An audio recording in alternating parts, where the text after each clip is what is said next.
ಶ್ರೀಗುರುಭ್ಯೋ ನಮಃ. ಓಂ ಸದ್ಯೋ ಜಾತಂ ಪ್ರಪದ್ಯಾಮಿ ಸದ್ಯೋ ಜಾತಾಯ ವೈ ನಮೋ ನಮಃ. ಭವೆ ಭವೇನಾತಿ ಭವೆ ಭವಸ್ವ ಮಾಂ ಭವೋದ್ಭವಾಯ ನಮಃ. ಓಂ ಭಾರತೀ ಕರುಣಾಪಾತ್ರಂ ಭಾರತೀ ಪದಭೂಷಣಂ ಭಾರತೀ ಪದಮಾರೂಢಂ ಭಾರತೀ ತೀರ್ಥಮಾಶ್ರಯೇ. ಹರಿ ಓಂ. ಸಂಸ್ಕಾರ ಕಾರ್ಯಕ್ರಮಕ್ಕೆ ತಮ್ಮೆಲ್ಲರಿಗೂ ಆದರಪೂರ್ವಕವಾದಂತಹ ಸುಸ್ವಾಗತ. ಕಳೆದ ಸಂಚಿಕೆಯಲ್ಲಿ ಕೈಕಾಲು ತೊಳ್ಕೊಳ್ಬೇಕಾದಂತಹ ಸಂಸ್ಕಾರ ಎಂಥದ್ದು ಅಂತ ಹೇಳ್ತಾ ಇದ್ವಿ. ಕಾಲು ತೊಳಿದೇನೆ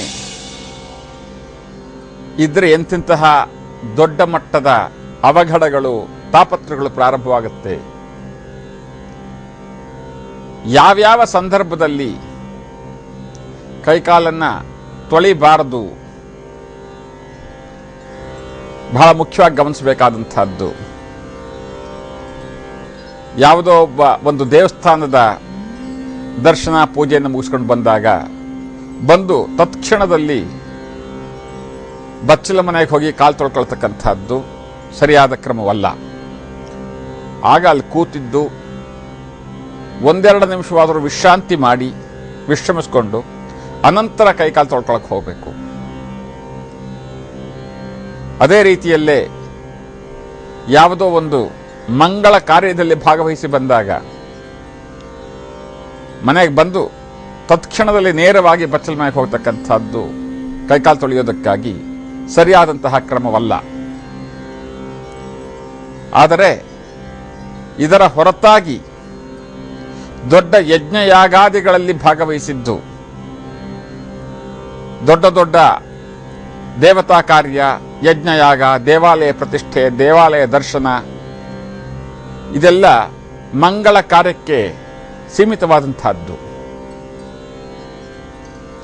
ಆ ಸಂದರ್ಭದಲ್ಲಿ ನಮ್ಮ ಜೊತೆಗೆ ಆ ದೇವತೆಯ ಅನುಗ್ರಹ, ಮಾಂಗಲ್ಯ ದೇವತೆಯ ಅನುಗ್ರಹ, ಅದೃಷ್ಟಲಕ್ಷ್ಮಿ ನಮ್ಮನ್ನು ಹಿಂಬಾಲಿಸಿಕೊಂಡು ಬಂದಿದ್ದಾಳೆ, ನಮ್ಮ ಮನೆಗೆ ಬಂದಿದ್ದಾಳೆ ಅಂತಕ್ಕಂಥ ಒಂದು ಶುಭವಾದಂತಹ ಭಾವನೆಯಿಂದ ನಾವು ನಮ್ಮ ಮನೆಯನ್ನು ಪ್ರವೇಶಿಸ್ತೇವೆ. ಹಾಗಿದ್ದಾಗ ನೇರವಾಗಿ ನಾವು ಬಚ್ಚಲ ಮನೆಗೆ ಹೋಗಿ ಕಾಲು ತೊಳ್ಕೊಳ್ತಕ್ಕಂಥದ್ದು ಸರಿಯಾದ ಕ್ರಮವಲ್ಲ. ಇದರ ಹೊರತಾಗಿ ಇನ್ನೆಲ್ಲ ಸಂದರ್ಭದಲ್ಲೂ ಕೂಡ ಮನೆಯಿಂದ ಹೊರಟು ಇನ್ಯಾವುದೋ ವ್ಯವಹಾರಕ್ಕೆ ಆಸ್ಪತ್ರೆಗೋ ಅಂಗಡಿಗೋ ಬೇರೆ ಬೇರೆ ಸ್ಥಳಗಳಿಗೋ ಹೋಗಿ ಮನೆಗೆ ಬಂದ ನಂತರದಲ್ಲಿ ಕಾಲನ್ನ ಮತ್ತು ಕೈಯನ್ನ ತೊಳಿದೇನೆ ವಿಶ್ರಮಿಸ್ತಕ್ಕಂಥದ್ದು ಅಥವಾ ಆಹಾರ ಸೇವನೆ ಮಾಡ್ತಕ್ಕಂಥದ್ದು, ಹಾಸಿಗೆ ಮೇಲೆ ಉರುಳ್ತಕ್ಕಂಥದ್ದು ಅದು ಸರಿಯಾದಂತಹ ಕ್ರಮವಲ್ಲ. ಇನ್ನು ಇದರ ಹೊರತಾಗಿ ಕಾಲು ತೊಳಿತಕ್ಕಂಥದ್ದು ನಿನ್ನೆಯ ಸಂಚಿಕೆಯಲ್ಲಿ ಹೇಳಿದೆ. ಪಟ್ಟಣ ಪ್ರದೇಶಗಳಲ್ಲಿ ಆಧುನಿಕ ಪದ್ಧತಿಯ ಸಂಕೇತವಾದಂತಹ ಇಂಗ್ಲಿಷ್ ಕಮೋಡನ್ನು ಉಪಯೋಗಿಸ್ತಕ್ಕಂತಹ ಮನೆಗಳವರು ಕಾಲಿಗೆ ನೀರು ಹಾಕಿ ತೊಳ್ಕೊಳ್ತಕ್ಕಂತಹ ಅಭ್ಯಾಸ ಇಲ್ಲದೆ ಇರ್ತಕ್ಕಂಥದ್ದು ಬಹಳ ದೊಡ್ಡ ಮಟ್ಟದ ದಾರಿದ್ರ್ಯವನ್ನು ಸ್ವಾಗತಿಸಿಕೊಳ್ತಾರೆ. ಹಾಗಾಗಿ ಶೌಚಗೃಹದ ಬಳಕೆಯ ನಂತರ ಮನೆ ಹೊರಗಡೆ ಓಡಾಡೋದಿರಲಿ ಅಥವಾ ಮನೆ ಒಳಗಡೆನೇ ಇರುವಾಗಲಿ ಪ್ರತಿ ಸಾರಿನೂ ಕೂಡ ಕೈ ಕಾಲನ್ನ, ಕೇವಲ ಕೈಯನ್ನಲ್ಲ ಕಾಲನ್ನೂ ಕೂಡ ತೊಳಿತಕ್ಕಂತಹ ಅಭ್ಯಾಸ ಪ್ರಾರಂಭದಿಂದಲೇ ನೀವು ನಿಮ್ಮ ಮಕ್ಕಳಿಗೆ ಕಲಿಸಿ. ಒಂದು ಶುಚಿ, ಮತ್ತೊಂದು ಆರೋಗ್ಯ, ಇದೆರಡಕ್ಕಿಂತಲೂ ಹೆಚ್ಚಿನದಾಗಿ ಅದೃಷ್ಟ ಆ ವ್ಯಕ್ತಿಯ ಜೊತೆಗೆ ಸದಾ ಇರುತ್ತೆ. ಕಾಲು ತೊಳೆಯೋದಕ್ಕೆ ನಮ್ಮಲ್ಲಿ ಕೊಟ್ಟಂತಹ ದೊಡ್ಡ ಮಹತ್ವ ಇದಾಗಿದೆ. ಇದರ ನಂತರದಲ್ಲಿ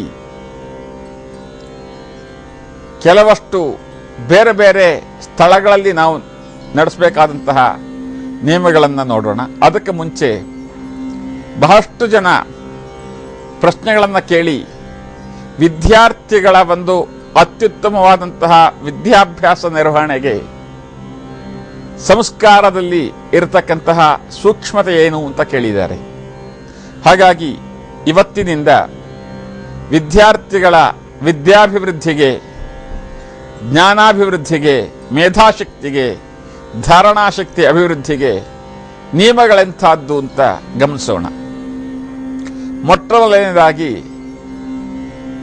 ವಿದ್ಯಾ ದಧಾತು ವಿನಯಂ ವಿನಯಾಧ್ಯಾತು ಪಾತ್ರತಾಂ ಅಂದ್ರು ಒಂದು ಕಡೆಯಲ್ಲಿ. ಅದಕ್ಕಿಂತಲೂ ಅದ್ಭುತವಾದಂತಹ ಇನ್ನೊಂದು ಸಂಸ್ಕೃತ ಸುಭಾಷಿತ ಇಲ್ಲಿದೆ ನೋಡಿ. ಸ್ವಗ್ರಹೇ ಪೂಜ್ಯತೆ ಮೂರ್ಖಃ ಸ್ವಗ್ರಾಮೇ ಪೂಜ್ಯತೆ ಪ್ರಭು ಸ್ವದೇಶೇ ಪೂಜ್ಯತೆ ರಾಜ ವಿದ್ವಾನ್ ಸರ್ವತ್ರ ಪೂಜಯೇತ. ಎಂಥ ಅದ್ಭುತವಾದಂತಹ ಕಲ್ಪನೆ, ಎಂಥ ಅದ್ಭುತವಾದಂತಹ ವಾಕ್ಯ ನೋಡಿ. ಸ್ವಗ್ರಹೇ ಪೂಜ್ಯತೆ ಮೂರ್ಖಃ ಸ್ವಗ್ರಾಮೇ ಪೂಜ್ಯತೆ ಪ್ರಭು. ಒಬ್ಬ ಮೂರ್ಖ, ಆತನಿಗೆ ಗೌರವ ಸಿಗ್ತಕ್ಕಂಥದ್ದೆಲ್ಲಪ್ಪ ಅಂದ್ರೆ ಅವನ ಮನೆಯಲ್ಲಿ ಮಾತ್ರ ಸಿಗಬಹುದು, ಅದು ಗ್ಯಾರಂಟಿ ಇಲ್ಲ. ಸ್ವಗ್ರಾಮೇ ಪೂಜ್ಯತೆ ಪ್ರಭು. ಒಬ್ಬ ಲೀಡರ್ ಅನ್ಸ್ಕೊಂಡವನಿಗೆ ಅವನ ಗ್ರಾಮದಲ್ಲಿ ಒಂದಿಷ್ಟು ಮಾನ್ಯತೆ ಸಿಗಬಹುದು. ಸ್ವದೇಶೇ ಪೂಜ್ಯತೆ ರಾಜ. ಒಬ್ಬ ರಾಜ ಅಥವಾ ಒಬ್ಬ ದೊಡ್ಡ ಮಟ್ಟದ ನಾಯಕ ಅವನ ರಾಜ್ಯದಲ್ಲಿ, ಅವನ ಪ್ರಾಂತ್ಯದಲ್ಲಿ ಅವನಿಗೆ ವಿಶೇಷವಾದಂತಹ ಮಾನ್ಯತೆ, ಗೌರವ. ಆದರೆ ವಿದ್ವಾನ್ ಸರ್ವತ್ರ ಪೂಜೆಯೇತಂತಂದ್ರು. ಒಬ್ಬ ವಿದ್ಯೆ ಇರ್ತಕ್ಕಂಥವನಿಗೆ, ವಿದ್ಯಾವಂತನಿಗೆ ಎಲ್ಲ ಸಂದರ್ಭದಲ್ಲಿಯೂ, ಎಲ್ಲ ಕ್ಷೇತ್ರದಲ್ಲಿಯೂ, ಎಲ್ಲ ರಾಷ್ಟ್ರಗಳಲ್ಲಿಯೂ ಕೂಡ ಏಕಪ್ರಕಾರವಾದಂತಹ ಮಾನ್ಯತೆ. ವಿದ್ಯೆಗೆ ಅಂತ ಮಹತ್ವವನ್ನು ಕೊಟ್ಟಂತಹ ಸಂಸ್ಕಾರ ಭಾರತೀಯರದ್ದು. ಇನ್ನು ಈ ವಿದ್ಯೆಯೋ, ಇದನ್ನ ಸಾಧನೆಗೆ ಇರತಕ್ಕಂತಹ ಹಲವಾರು ಮಾರ್ಗಗಳು, ಶ್ರಮಗಳು ಬಹಳ ವಿಸ್ತಾರವಾಗಿದೆ. ಸಂಕ್ಷಿಪ್ತವಾಗಿ ನಮ್ಮ ಭಾರತೀಯ ಸಂಸ್ಕಾರದಲ್ಲಿ ವಿದ್ಯಾರ್ಥಿಗಳಿಗೆ ಕೆಲವಷ್ಟು ನಿಯಮಗಳನ್ನು ಹಾಕಿಕೊಟ್ಟಿದ್ದಾರೆ. ನಮ್ಮ ನಾಳಿನ ಸಂಚಿಕೆಯಿಂದ ವಿದ್ಯಾರ್ಥಿಗಳು ಪಾಲಿಸಬೇಕಾದಂತಹ ಕೆಲವಷ್ಟು ಸಂಸ್ಕಾರದ ಸೂಕ್ಷ್ಮಗಳ ಬಗ್ಗೆ ಮಾತಾಡ್ತೀನಿ. ಈಗ ವಾಸ್ತುವಿನ ಒಂದೆರಡು ವಿಷಯವನ್ನು ಗಮನಿಸೋಣ. ಮೊನ್ನೆಯ ಸಂಚಿಕೆಯಲ್ಲಿ ಹೇಳಿದೆ, ಪೂಜಾ ಮನೆಯ ಮಧ್ಯಭಾಗವಾದಂತಹ ಬ್ರಹ್ಮಸ್ಥಾನ ಬಹಳ ಸೂಕ್ತವಾದಂತಹದ್ದು. ಅದೇ ರೀತಿಯಲ್ಲಿ ಮಾಸ್ಟರ್ ಬೆಡ್ರೂಮ್ ನೈಋತ್ಯ ಭಾಗದಲ್ಲಿ ಅತ್ಯಂತ ಶುಭವಾದಂತಹದ್ದು. ಅದರಲ್ಲಿ ಮಾಸ್ಟರ್ ಬೆಡ್ರೂಮ್ ಅಂತಕ್ಕಂಥದ್ದು ಅದರ ಒಂದು ವಿವರವಾದಂತಹ ಅರ್ಥ ಏನಪ್ಪ ವಾಸ್ತುಶಾಸ್ತ್ರದಲ್ಲಿ? ಬಹಳಷ್ಟು ಜನ ಮಾಸ್ಟರ್ ಬೆಡ್ರೂಮ್ ಅಂದ್ರೆ ಮನೆಯ ಯಜಮಾನರು ಅಂತ ತಿಳಿದಿದ್ದು 75-85 ವರ್ಷದ ವಯೋವೃದ್ಧರಾದಂತಹ ತಂದೆ ತಾಯಿಗಳನ್ನು, ಅತ್ತೆ ಮಾವೆಂದರನ್ನು ಮಾಸ್ಟರ್ ಬೆಡ್ರೂಮ್ ಅವರದ್ದು, ಅವ್ರ ಮನೆ ಹಿರಿಯರು ಅವ್ರು ಅಲ್ಲಿರಲಿ ಅಂತ ಕೊಡ್ತಾರೆ. ಇಲ್ಲಿ ಮಾಸ್ಟರ್ ಬೆಡ್ರೂಮಿನ ಕಾನ್ಸೆಪ್ಟ್ ನಮ್ಮ ಭಾರತೀಯ ವಾಸ್ತುಶಾಸ್ತ್ರದಲ್ಲಿ ದಾಂಪತ್ಯದಲ್ಲಿ ನಿರತರಾದಂತಹ ದಂಪತಿಗಳು, ಆಕ್ಟಿವ್ ಕಪಲ್ಸ್ ಅಂತ ಇಂಗ್ಲಿಷ್ನಲ್ಲಿ ಕರಿತೀವಿ, ಅವರ ಒಂದು ರೀಪ್ರೊಡಕ್ಷನ್ ಎಬಿಲಿಟಿ ಆಕ್ಟಿವ್ ಆಗಿದ್ದು ಮತ್ತು ಪರಸ್ಪರ ಅವರವರ ಒಂದು ಬೇಕು ಬೇಡಗಳನ್ನ ಪೂರೈಸತಕ್ಕಂತಹ ಸಾಮರ್ಥ್ಯ, ಆಸಕ್ತಿ, ವ್ಯವಸ್ಥೆ ಇದ್ದಂತಹ ದಂಪತಿಗಳು ಅಂತಂದರೆ, ಇನ್ನು ವಯಸ್ಸಿದ್ದು ದಾಂಪತ್ಯದ ಎಲ್ಲ ಮಜಗಳನ್ನು ಅನುಭವಿಸತಕ್ಕಂತಹ ವ್ಯವಸ್ಥೆ, ಆಸಕ್ತಿ ಇದ್ದಂತಹ ದಂಪತಿಗಳು ಇರಬೇಕಾದಂತಹ, ಮಲ್ಕೊಳ್ಬೇಕಾದಂತಹ ಸ್ಥಾನ ನೈಋತ್ಯ ಭಾಗವೇ ಹೊರತಾಗಿ ಕೇವಲ ಮನೆ ಯಜಮಾನ ಅಂತ ಹೆಸರಿಗೆ ಮಾತ್ರ ಕಳಿಸ್ಕೊಳ್ತಕ್ಕಂತಹ ಬಹಳಷ್ಟು ವಯಸ್ಸಾದಂತಹ ದಂಪತಿಗಳೋ ಅಥವಾ ಬಿದುರರೋ ಅಥವಾ ವಿಧವಿಯೋ ಇರತಕ್ಕಂತಹ ಸ್ಥಳ ನೈಋತ್ಯ ಭಾಗ ಅಲ್ಲ. ಅವರು ಬಹಳಷ್ಟು ಸಮಯ ಧ್ಯಾನದಲ್ಲೋ, ಓದೋದರಲ್ಲೋ, ಪೂಜೆಯಲ್ಲೋ ಕಳೆದಿದ್ದು ಅವರವರ ಕಣ್ಣು, ಕಿವಿ ಅಥವಾ ಉಳಿದ ಅಂಗಾಂಗಗಳು ಅವರ ವಶದಲ್ಲಿಲ್ಲದೇನೆ ಬೇರೆಯವರನ್ನು ಅವಲಂಬಿಸಿರ್ತಕ್ಕಂಥವ್ರು. ಆದ್ರೆ ಮನೆ ಯಜಮಾನ ಅಂತ ಹೆಸರಿಗೆ ನೈಋತ್ಯದಲ್ಲಿ ಕೂರಿಸ್ತಕ್ಕಂಥದ್ದು ಅಶಾಸ್ತ್ರೀಯವಾದಂತಹದ್ದು.